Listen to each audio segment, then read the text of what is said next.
Ration கடைகளில் விற்பனையாளர்கள் மற்றும் கட்டுநர்களை நிரப்புறதுக்குண்டான அரசு அறிவிப்பு கடந்த நவம்பர் மற்றும் டிசம்பரில் வந்தது. நவம்பர் மற்றும் டிசம்பரில் நேரடியான நேர்காணல்கள் முடிக்கப்பட்டதுங்க.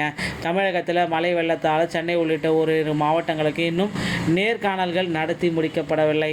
ஸோ நேர்காணல் முடிக்கல அப்படின்னாவே பார்த்திங்கன்னா ரிசல்ட் வெளியீட்டில் தாமதம் அப்படின்றது நமக்கு தெரிஞ்சு போச்சு. ஸோ ரிசல்ட் எப்போ வெளியிடுவாங்க, இன்னும் சட்ட நேரத்தில் வெளியிடுவாங்களா, இன்று வெளியிடுவாங்களா, நாளை வெளியிடுவாங்களா அப்படின்ட்டு எல்லா தரப்பு மக்களுமே கேட்டுட்ருக்கீங்க. ரேஷன் கடையோட ஜாபை பொறுத்த வரைக்கும் ரிசல்ட்டு சீக்கிரமாக வெளியிட போகிறாங்க.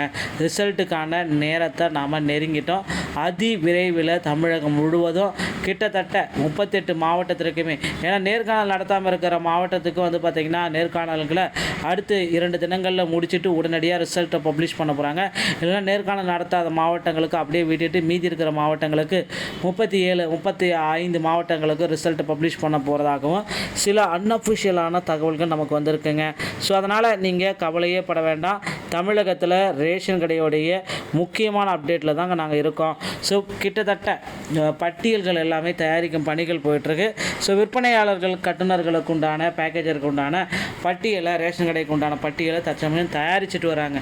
ஸோ இப்போ யார் யாருக்கு எல்லாமே பார்த்திங்கன்னா பதவி உயர்வு பட்டியல் வழங்கலாம், இவங்க பார்த்திங்கன்னா இந்த லிஸ்ட்டில் இருக்காங்க, இவங்க அடுத்த லிஸ்ட்டில் இருக்காங்க, இந்த கேட்டகரியில் இருக்காங்க, இவர்களுக்கு உடனடியாக பணி வாய்ப்பு கொடுங்க அப்படின்ட்டு ஒரு பதவி உயர்வு பட்டியலை தற்சமயம் தயாரிப்பு பணிகள் எல்லாமே போயிட்டுருக்கிறதுனால பதவி உயர்வு பணிகள் பெற்ற பிறகு உடனடியாக தமிழகம் முழுவதும் ரேஷன் கடையோடைய ரிசல்ட்டை நம்ம பெற்றுக்கலாம். ஒரு திங்கட்கிழமை காலை 10:30 மணி அளவில் ரேஷன் கடையோட ரிசல்ட்டு 35 மாவட்டங்களுக்கும் உடனடியாக வெளியிட உத்தரவு பிறப்பிச்சிருக்காங்க. பொறுத்து நாம் பார்க்கலாம்.